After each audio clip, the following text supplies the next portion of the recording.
Buenas tardes. En primer lugar, quería agradecer a la organización la oportunidad de poder presentar la parte que tiene que ver con la rehabilitación, renovación y regeneración urbana que afecta al Plan Estatal de Vivienda, que es como nuestra herramienta fundamental de gestión y de financiación de todos los proyectos. Especialmente quería agradecer a Francisco Gómez Blanco, el director general de Vivienda y Arquitectura, que nos haya invitado a participar y darle la enhorabuena por su reciente aprobación del Plan de Vivienda en Cantabria, lo cual creo que es una noticia muy importante y por eso se lo quiero darle la enhorabuena. Bueno, el Plan Estatal de Vivienda actual, el que está en vigor, es el 2018-2021 y ha sido aprobado por el Real Decreto 106/2018 de 9 de marzo. Se aprobó en marzo. En la publicación del plan empieza haciendo una mención a todos los planes de vivienda que desde el año 81 ha ido aprobando pues, el Ministerio de Fomento y que parten principalmente pues, del artículo 47 de la Constitución, que reconoce el derecho al acceso a una vivienda por los ciudadanos, además una vivienda que sea digna y adecuada. Los planes de vivienda han tenido una transformación que ha ido en paralelo pues, con las transformaciones socioeconómicas que ha tenido nuestra sociedad. La primera transformación importante de los planes de vivienda fue desde que las comunidades autónomas asumieron la competencia que les reconocía la Constitución, el artículo 148, apartado tercera, respecto a la gestión de la arquitectura, la ordenación del territorio y el urbanismo.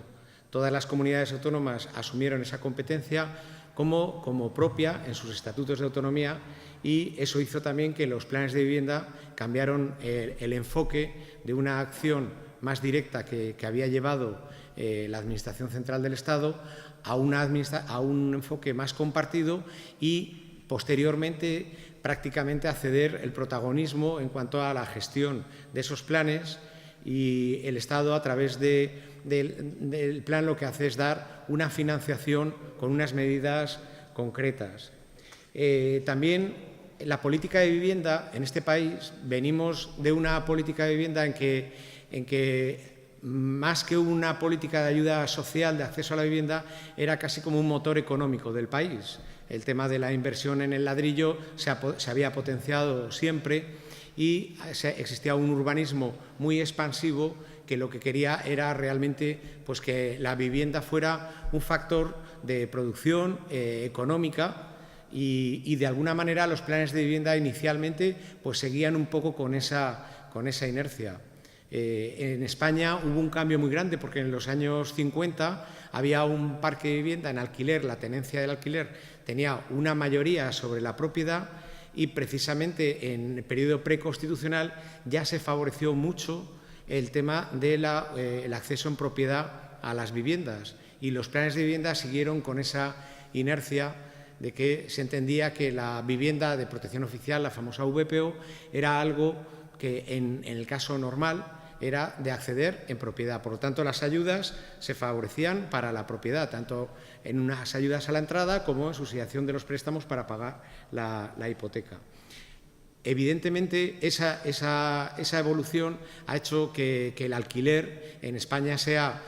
mucho más minoritario que en el resto de los países, puesto que todo lo que se potenció pues hizo que en España el régimen de tenencia en propiedad está en torno al 80% y el del alquiler se haya quedado muy reducido con respecto al resto de los países de nuestro entorno. Luego también el concepto de la ciudad. Se pasó de un concepto de una ciudad, de un urbanismo expansivo, que lo que hacía era diferenciar distintos usos en zonas deslocalizadas y también el urbanismo ha hecho una reflexión queriendo volver otra vez al concepto de la ciudad compacta, donde conviven distintos usos de una manera amigable y no es necesario hacer esa fragmentación y esa segregación que también se potenció pues, financiándolo. La mayor prueba de la apuesta que se ha hecho en este cambio de mentalidad respecto al urbanismo y respecto a la ciudad, pues fue la Ley 8/2013, que ya se ha mencionado, la primera ley de rehabilitación, renovación y regeneración urbana, en la cual se empezaron a tomar una serie de medidas y muy importantes para poder acometer cuestiones de rehabilitación no solamente puntuales de las viviendas, que eran muy importantes, sino a nivel urbano, es decir, de crear ciudad. Por lo tanto, el Plan Estatal 2018-2021 pone el foco, la preferencia,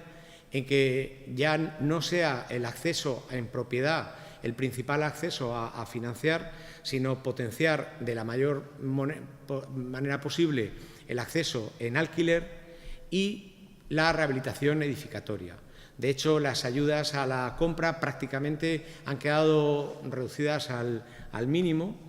y lo que se entiende es que ese mandato de acceso a la vivienda es más fácil para las personas que mayor necesidad tienen a través del alquiler y que esa vivienda que sea digna para las personas que cumplan con los requisitos mínimos de habitabilidad, es muy importante potenciar la rehabilitación y la regeneración urbana. También los grupos a los que han ido los planes de vivienda han ido variando y si tradicionalmente los beneficiarios podían ser familias numerosas o matrimonios con hijos, trabajadores, eso ha ido cambiando, ha ido evolucionando, se ha puesto más la vista en los jóvenes y últimamente, pues por la situación crítica de personas que se han visto en situaciones de lanzamiento de su vivienda habitual a través de un proceso de desahucio, pues también se ha puesto más interés en estos nuevos colectivos vulnerables que anteriormente no los había. Por lo tanto, la rehabilitación, regeneración y renovación urbana, en cuanto al cumplimiento del mandato de una vivienda digna y adecuada, es uno de los principales programas que se quiere potenciar. Aparte de cómo mejorar las viviendas y los entornos, también para cumplir con determinadas directivas europeas, como es la reducción de las emisiones de gases de efecto invernadero y también para mejorar la eficiencia energética y poder reducir la tarifa de energía. El parque público de alquiler es otra de las carencias que existe en España, a diferencia de lo que se ha hecho en otros países de Europa, y es algo muy importante porque dar ayudas al alquiler supone que la gente puede, de alguna manera, tener unos ingresos para pagar la renta, pero evidentemente las personas que tienen mayores dificultades para acceso a la vivienda, y en España el número después de la crisis se ha visto muy incrementado, solamente pueden acceder con un alquiler social. Por lo tanto, el programa de la promoción del parque público en alquiler también se mantiene para las personas que tienen mayores dificultades de acceso y hay un nuevo programa también interesante de nuevas maneras de habitar la vivienda, como figuras más innovadoras, no tanto en Europa, pero así en España, como el cohousing o esas viviendas que tienen equipamientos, dotaciones, que no solamente son para vivir, sino pues que, por ejemplo, para personas de tercera edad pues puedan tener algún tipo de asistencia, de servicios complementarios a la propia vivienda, o las viviendas colaborativas, que son proyectos que están todavía en fase muy inicial en nuestro país. Como decía, el artículo 148.1.3 de la Constitución cede todas las competencias a las comunidades autónomas, dándoles el mayor protagonismo en lo que va a ser la política de vivienda, y esto es algo muy importante porque España es muy diversa y hay comunidades autónomas que ponen el énfasis más en algún tipo de política y otras, en cambio, consideran que los problemas en su territorio son distintos. De alguna manera, lo que hace el plan es dar una solución genérica para todas y ya es la comunidad la que asume cuáles son los principales problemas que tiene en su situación de vivienda en su territorio. Y el Estado lo que hace es definir solamente actuaciones protegibles, regular unas fórmulas de financiación y aportar recursos, que es lo más importante. Lo más importante del plan de vivienda es que en la Ley de Presupuestos se ha mantenido desde el año 81 una fuente de financiación para poder hacer política de vivienda. Y creo que eso es algo que cuando antes hablaba de sostenibilidad es muy importante a nivel sostenible que siga habiendo una financiación por lo menos asegurada, porque desde el año 81 se ha hecho a través de la Ley de Presupuestos para hacer política de vivienda en nuestro país. Como se ha dicho antes, cada comunidad autónoma firma el convenio con el Estado para esa gestión de los fondos, como es en el caso de Cantabria, que firmó el convenio el día 30 de julio de 2018 para la aplicación del plan. Los programas del plan los voy a pasar muy rápidamente para centrarnos más en los que nos haga, pero para que tengáis una idea general, porque la verdad es que uno de los problemas de los planes de vivienda es que son bastante desconocidos. Tiene un poco de falta de transparencia y, bueno, simplemente deciros que hay 9 programas que, como decía antes, atienden necesidades diversas. Eso quiere decir que en algún momento una comunidad, pues eso, puede hacer más énfasis en potenciar el alquiler, otros alquiler y rehabilitación, y a lo mejor hay algunos pues que el problema de los jóvenes o por problemas de que tengan mucha migración, pues se acogen a otro tipo de programas. Los voy a pasar un poco para irme centrando. El séptimo es justo el que nos ocupa hoy, que es el programa de fomento de la regeneración y renovación urbana y rural. Una novedad es que salga el concepto también de renovación rural. Aquí estamos espacio de arquitectos y esto la verdad es que te suena un poco distinto, pero es verdad que en España hay algunas comunidades autónomas que están teniendo serios problemas de despoblación y de alguna manera el plan quiere ver si a través de la vivienda y la recuperación en el entorno rural puede ser una manera de que no se esté dando esta situación de despoblación. En principio, este programa lo que ayuda es a la rehabilitación o renovación de edificios y viviendas, también a la urbanización o reurbanización para un ámbito delimitado. Y también los supuestos de chabolismo e infravivienda. Afortunadamente, la tasa de chabolismo en nuestro país ha caído notablemente por los esfuerzos que se han ido haciendo, pero todavía sigue existiendo bastante tasa de infravivienda. El beneficiario que va a tener las ayudas es el agente que asume la responsabilidad de la ejecución integral de las actuaciones. Aquí hay dos cuestiones que se han planteado por la anterior ponente. Primero, que tiene que haber un agente, tiene que haber un responsable que lleve adelante la actuación y que la actuación sea integral. Es decir, el concepto de una actuación integral en la que participan. Nosotros estamos en un entorno de arquitectos, pero los trabajadores sociales son fundamentales para hacer regeneración urbana, los urbanistas, también los abogados. O sea,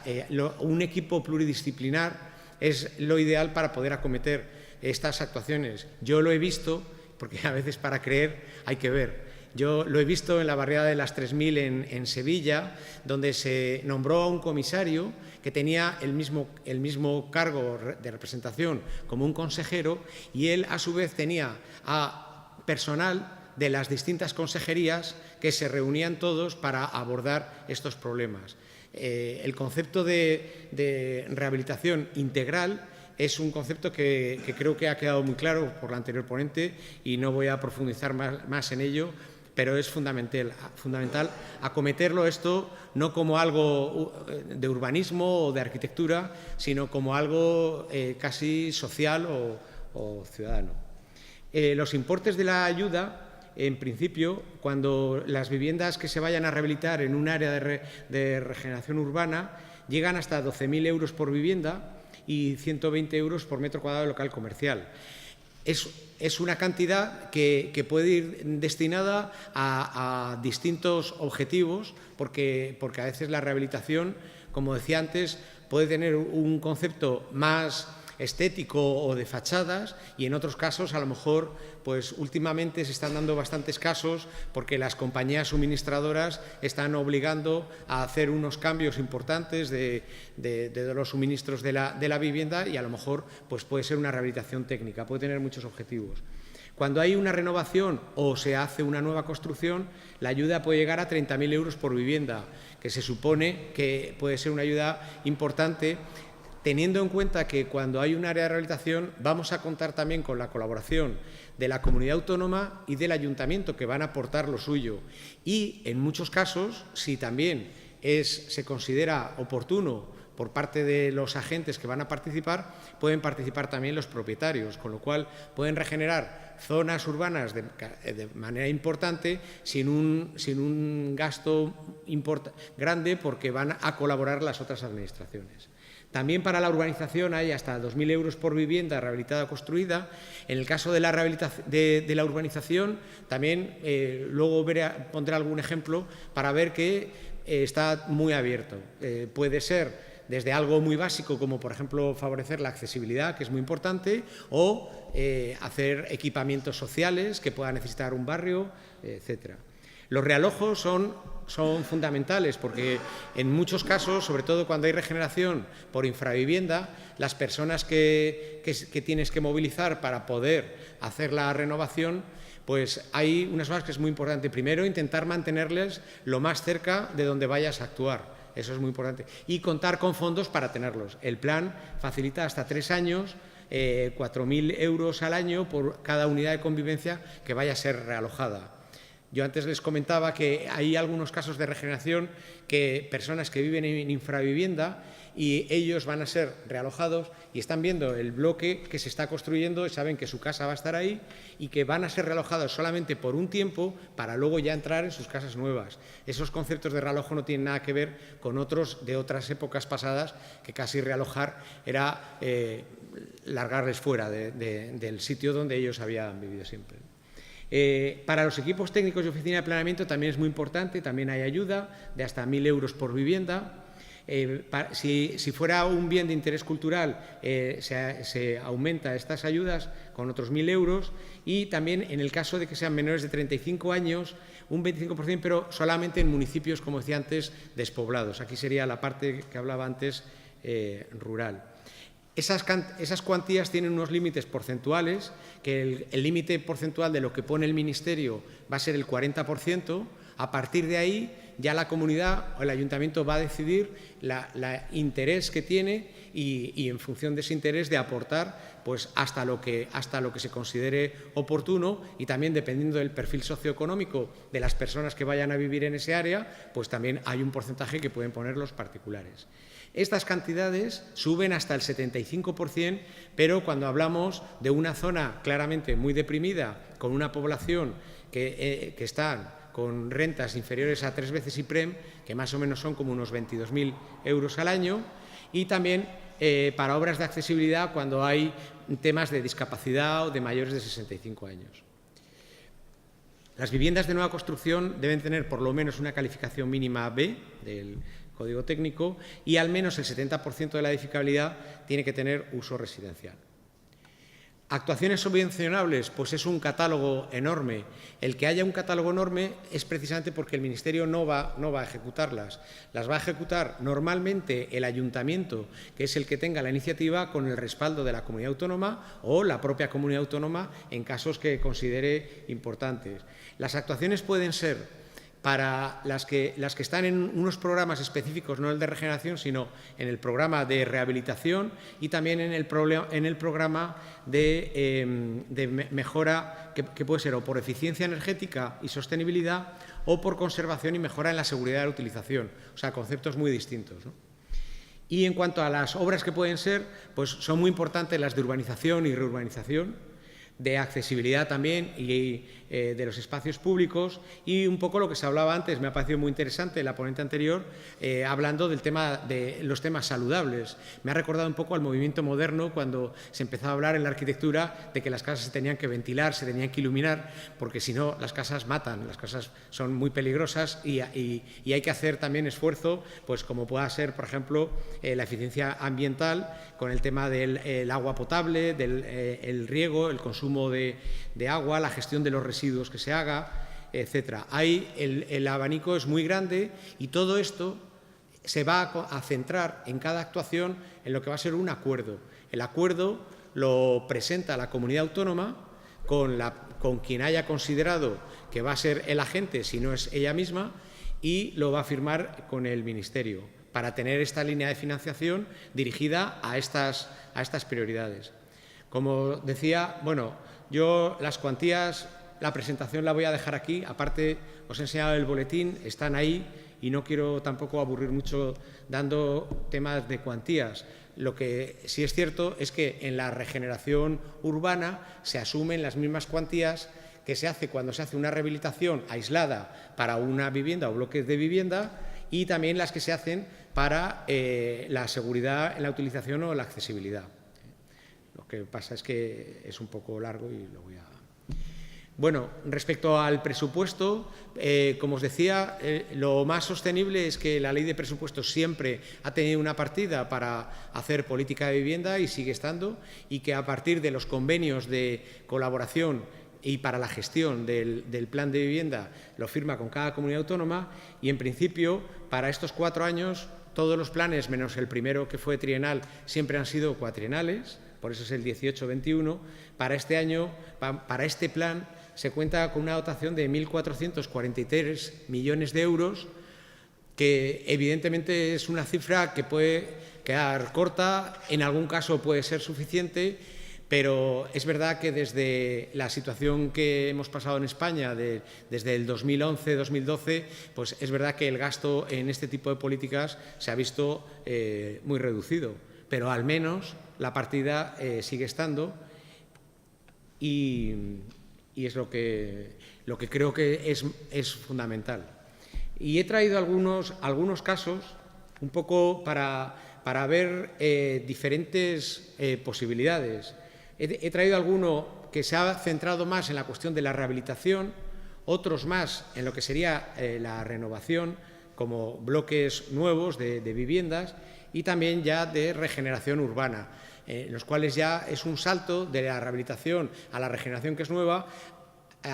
digamos, a hacer ciudad. O sea, no conformar solamente una rehabilitación de bloques o de viviendas independientes, sino poder ya acometer espacios públicos, y por eso he traído algún ejemplo.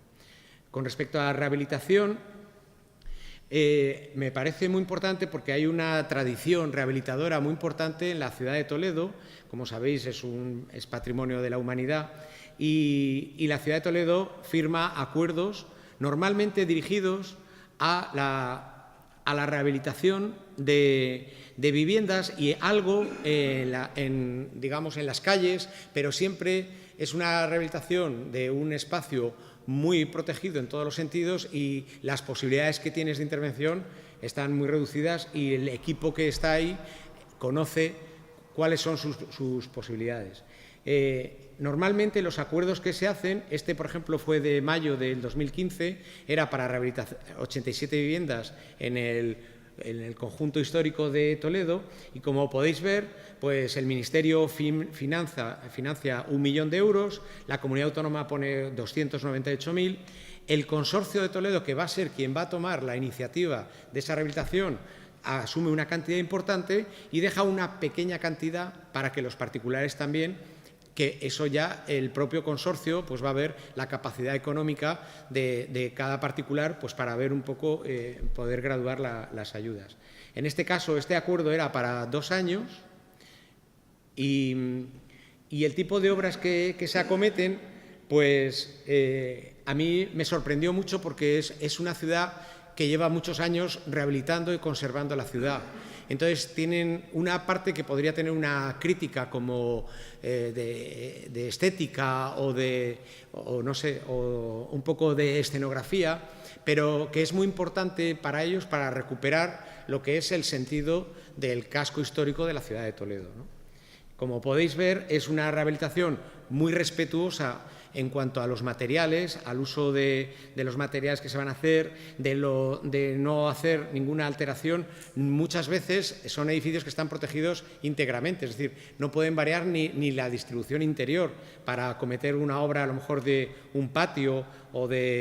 como es el caso que tenéis ahí, que es un patio castellano típico de Toledo. Pues todos los materiales son nuevos, pero mantienen una estética muy de la ciudad histórica. La oficina del consorcio, en la que los vecinos se acercan y van haciendo su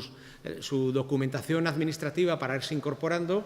pues es algo que funciona muy bien, sobre todo también porque tiene la tradición ya de varios años haciéndolo, y eso también es muy importante, el empezar en sitios donde no se ha hecho nunca, pues cuesta más. He traído también este ejemplo de renovación urbana en Benavente. En Benavente son varios sitios donde el ayuntamiento ha querido intervenir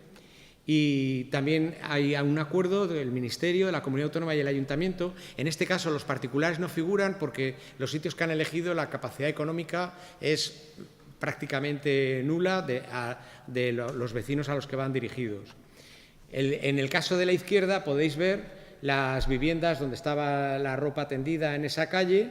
y en este, bueno, pues dieron una solución para el tema de los tendederos, de las fachadas. Es casi una rehabilitación en la piel de los edificios, pero que evidentemente ya va un poco más allá de lo que es la propia vivienda. Quizá la de la derecha sí serían más simplemente lo que es el propio bloque, y por eso las posibilidades van de menos a más, también en función de a las personas a las que van dirigidas. Aquí tenéis una fotografía, por ejemplo, pues que el tema de los cuartos de contadores o del tema del agua o de calefacción, pues son obras que también se acometen para sitios, digamos, que tienen una capacidad mínima, pero que se puede hacer una labor muy importante. Este del barrio de Bon Pastor, en Barcelona, realmente es una renovación, porque se trata de unos restos que hay en España,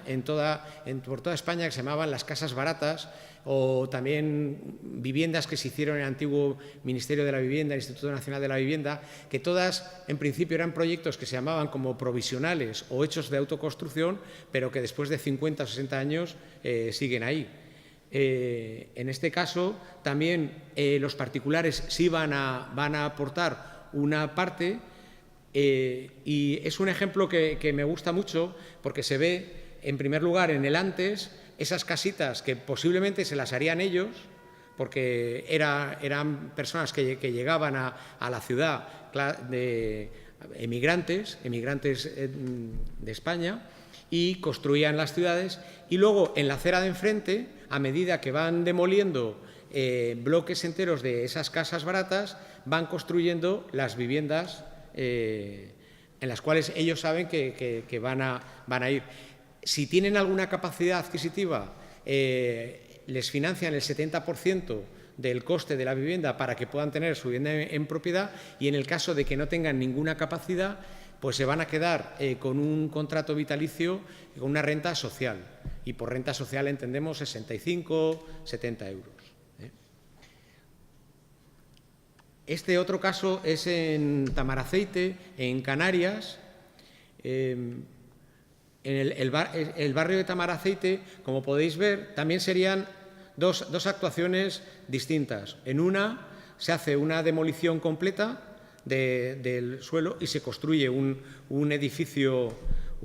nuevo, y, por supuesto, ese concepto de que las personas que van a ir son las que llevan viviendo ahí siempre. Es decir, nada de operaciones de gentrificación, ¿no?, que es un poco lo que ocurre a veces con esto. Y en el otro podéis ver cómo la actuación es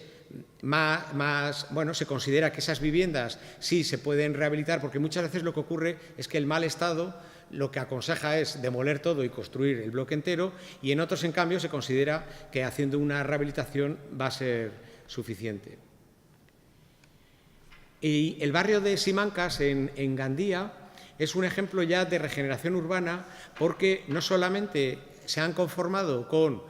mejorar los bloques, sino que además han creado un espacio que lo hacen como una plaza, lo que hablábamos antes de crear una centralidad, pues una plaza que además va a tener unas dotaciones sociales, muchas de ellas dirigidas a lo mejor para vecinos o asociaciones vecinales, y además se aprovecha la parte de abajo, como se decía antes, pues para hacer los aparcamientos y liberar así espacio. Si veis, el después aquí no se ve muy bien, no sé por qué, no se ve. Bueno, se ve un poquito. El estado, digamos, ¿cómo está? Pues aquí sí que aconseja claramente la demolición, se produce toda la demolición de los bloques y se crean las nuevas viviendas, y como en el caso que era en Barcelona, pues también se les da las dos oportunidades. O bien, si tienen capacidad para adquirir viviendas en un porcentaje muy pequeño con respecto al precio que debería ser, ya que han cedido la suya, y si no tienen ninguna capacidad, pues se les facilita el seguir ahí en alquiler social. No sé por qué en estas no se ve muy bien, pero bueno, abajo a la izquierda en la situación se ve bien toda lo que es la plaza, toda la obra que se ha hecho de la plaza que se ha peatonalizado entera, que abajo se hacen los aparcamientos y los locales alrededor, que son locales de carácter comunitario. Y por último, y ya que está aquí Juan, pues no podía faltar la labor que ha hecho Juan, el próximo ponente, en Zaragoza, en la Sociedad Municipal de Rehabilitación de Zaragoza. Yo creo que es un ejemplo, sobre todo porque después de muchos años y de un trabajo intenso, pues el resultado también se ve. A lo mejor parece que es solamente una rehabilitación, pero realmente, por ejemplo, las soluciones que han... No me digas que no se va a ver tampoco. Bueno, voy a ver, es que no se ve en la otra. Por ejemplo, el tema de la accesibilidad es importantísimo porque estos son varios barrios, igual que el de Barcelona, que eran barrios de migrantes obreros que tenían dotaciones mínimas, evidentemente además comunitarias no tenían ninguna, y además eran personas jóvenes que cuando venían del campo pues tenían 18 o 20 años, se ubicaban ahí, y ahora resulta que todos tienen como 60 o 70 años. Con lo cual, el problema de accesibilidad es un problema importantísimo, es que es una auténtica frontera. Entonces, esta solución fue un poco el origen que dio en la Ley de Rehabilitación de las 3 Rs a la posibilidad de ocupar espacios públicos para problemas como este, de accesibilidad, porque a veces el hueco del ascensor no te cabe porque está tan colmatada el bloque y tiene tan pocas posibilidades, digamos, de distribución. Y entonces la solución que se accedió, y también la solución, por ejemplo, de los tendederos que se hace aquí, pues desde luego el resultado al final va más allá de lo que es una rehabilitación de bloques, sino que realmente cambia pues la imagen de la ciudad y el disfrute de la ciudad por las personas que viven ahí. Con lo cual, pues seguramente que Juan podrá explicarlo en más profundidad. Pues muchas gracias.